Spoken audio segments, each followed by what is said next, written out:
नमस्कार, the truth के इस अंक में मैं प्रीति पांडे अपने सभी दर्शकों का बहुत स्वागत करती हूँ। दोस्तों, आज लोकसभा में नेता विपक्ष राहुल गांधी महाराष्ट्र की अपनी सहयोगी पार्टियों के साथ राजधानी दिल्ली में एक ज्वाइंट प्रेस कॉन्फ्रेंस करते हैं। इस प्रेस कॉन्फ्रेंस के दरमियान राहुल गांधी ने कुछ तथ्य मीडिया के सामने रखे, जिसके बाद चुनाव आयोग और उसकी कार्यशैली की विश्वसनीयता पर प्रश्न चिन्ह खड़े हो गए हैं। राहुल गांधी ने यूं तो डायरेक्टली चुनाव आयोग को लेकर कुछ नहीं कहा।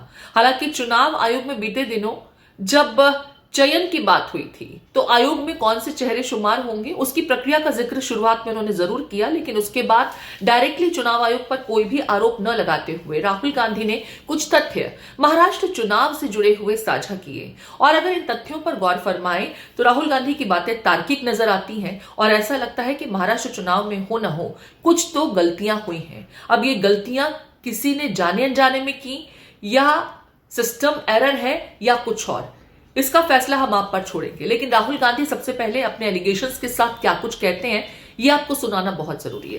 राहुल गांधी 3 फैक्ट्स लेकर के आज प्रेस कॉन्फ्रेंस में मुखातिब हुए।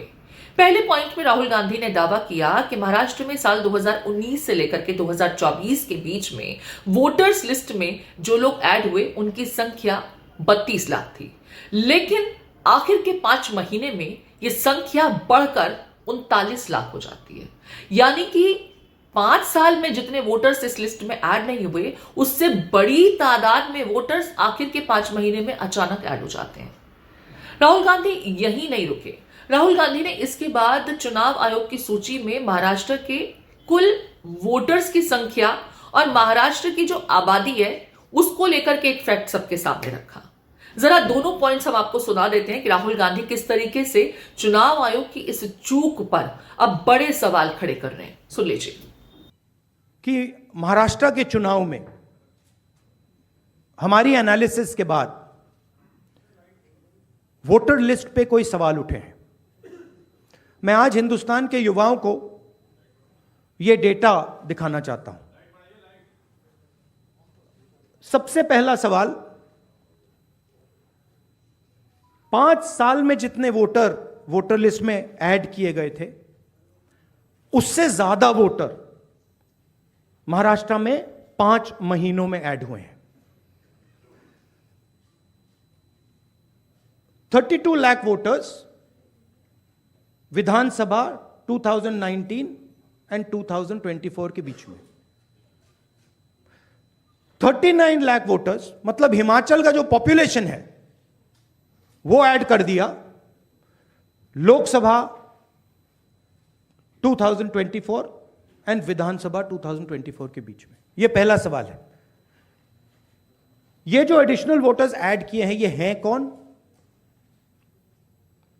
ये कहां थे और ये कहां से आए, पहला सवाल। दूसरा सवाल, बहुत महत्वपूर्ण सवाल, महाराष्ट्र का पॉपुलेशन सरकार के मुताबिक, महाराष्ट्र का अडल्ट पॉपुलेशन सरकार के मुताबिक 9.54 करोड़। महाराष्ट्र का adult population 9.54 crore. Election commission के मुताबिक महाराष्ट्र में 9.7 करोड़ वोटर्स हैं। इसका मतलब इलेक्शन कमीशन कह रहा है, देश की जनता को कह रहा है, देश के युवाओं को कह रहा है कि महाराष्ट्र में एडल्ट पॉपुलेशन से ज्यादा वोटर्स हैं। यह कैसे हो सकता है?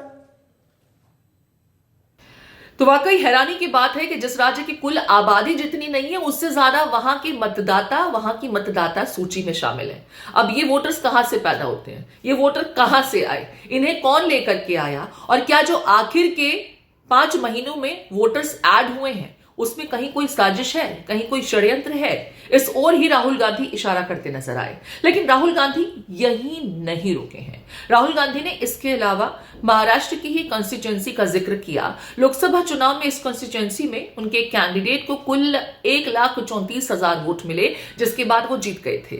लेकिन इसी कॉन्स्टिट्यूएंसी में विधानसभा चुनाव कांग्रेस पार्टी हार जाती है, जबकि वोट उन्हें कुल उतने ही मिलते हैं। हैरानी की बात यह है कि इस कॉन्स्टिट्यूएंसी में आखिर में 35,000 वोटर्स जुड़ते हैं और जितने वोटर्स जुड़ते हैं उतने ही वोटों के साथ में बीजेपी का कैंडिडेट जीत जाता है। राहुल गांधी इस पर सवाल खड़े कर रहे हैं कि क्या यह महज संयोग है कि जितने वोटर एड ऑन हुए उतने ही वोटर्स ने बीजेपी के खाते में वोट डाल करके बीजेपी को जिता दिया, जबकि लोकसभा चुनाव में उनका कैंडिडेट उतने ही वोट्स के साथ में जीता था और विधानसभा चुनाव में उनके वोट कम नहीं हुए, लबोलबाव उतना ही रहा, कमोवेश उतने ही वोट कांग्रेस पार्टी को मिले, फिर भी उनका कैंडिडेट हार गया क्योंकि बीजेपी के खाते में वो तमाम नए वोटर्स ने वोट कास्ट किया जो हाल के दिनों में ऐड हुए थे। सुन लीजिए। कामठी विधानसभा, यहां पे कांग्रेस पार्टी को लोकसभा में 1.36 लाख वोट मिला है। विधानसभा में तकरीबन उतना ही वोट हमें मिला, 1.34 लाख। यह चुनाव हम जीते, लोकसभा वाला। लोकसभा के चुनाव में बीजेपी को 1.19 लाख वोट मिलता है। इस कंस्टिट्यूएंसी में 35,000 नए वोटर्स ऐड होते हैं और वो 35,000 के 35,000 वोटर सीधे बीजेपी के खाते में जाते हैं और बीजेपी चुनाव जीतती है। यह एक उदाहरण है, ऐसे महाराष्ट्र में अनेक उदाहरण हैं। हमारी कंस्टिट्यूएंसीज में, एनसीपी की कंस्टिट्यूएंसीज में, शिवसेना की कंस्टिट्यूएंसीज में हमारा वोट महाराष्ट्र में कम नहीं हुआ है, बीजेपी का वोट ज्यादा हुआ है। ये वोटर्स कहां ऐड हुए हैं? जहां पे बीजेपी की स्ट्राइक रेट 90+% है। हिस्ट्री में 90% स्ट्राइक रेट नहीं रही है। राहुल गांधी जो कह रहे हैं इस पर जांच होनी चाहिए। फिलहाल राहुल गांधी चुनाव आयोग से महाराष्ट्र के वोटर्स की सूची मांग रहे हैं। लोकसभा और विधानसभा के जो वोटर्स थे उनकी सूची चुनाव आयोग से मांगी जा रही है ताकि यह आंकलन किया जा सके कि यहां पर गलती हुई कहां है, यह गलती है या साजिश है या कोई षड्यंत्र। इसका पता तभी चलेगा जब वोटर्स की एग्जैक्ट लिस्ट जो लोकसभा और चुनाव की और विधानसभा चुनाव की अलग अलग हो, उसे देखा जाए, उसे स्टडी किया जाए। अगर महाराष्ट्र में कोई कमी दिखती है और उजागर हो जाती है तो सवाल यह भी है कि दिल्ली चुनाव के दरमियान भी ऐसे ही मतदाता सूची को लेकर के जबरदस्त सियासत हुई थी। कई नाम ऐड हुए, कई नाम काटे गए। यह आरोप आम आदमी पार्टी भी लगा चुकी है। तो क्या राहुल गांधी जो आरोप लगा रहे हैं उनमें थोड़ी भी सत्यता मिली तो दिल्ली के चुनाव के नतीजे भी इसके बाद प्रभावित होंगे? क्या आगे कोर्ट यह तय करेगा कि चुनाव आयोग जिस तरीके से काम कर रहा है वो ठीक है या नहीं है? मैं किसी संवैधानिक इंस्टीट्यूशन को लेकर के फिलहाल कोई सवाल खड़ा नहीं कर रही हूं, क्योंकि राहुल गांधी जो कह रहे हैं वो उनके द्वारा बताया गया डेटा है। चुनाव आयोग के डेटा से ये डेटा मैच करता है कि नहीं करता है, ये आने वाला वक्त बताएगा। लेकिन फिलहाल राहुल गांधी के एलिगेशंस में अगर जरा भी दम है तो ये भी सच्चाई ही होगी कि चुनाव आयोग यहां निष्पक्षता के साथ तो फिर काम नहीं कर रहा था।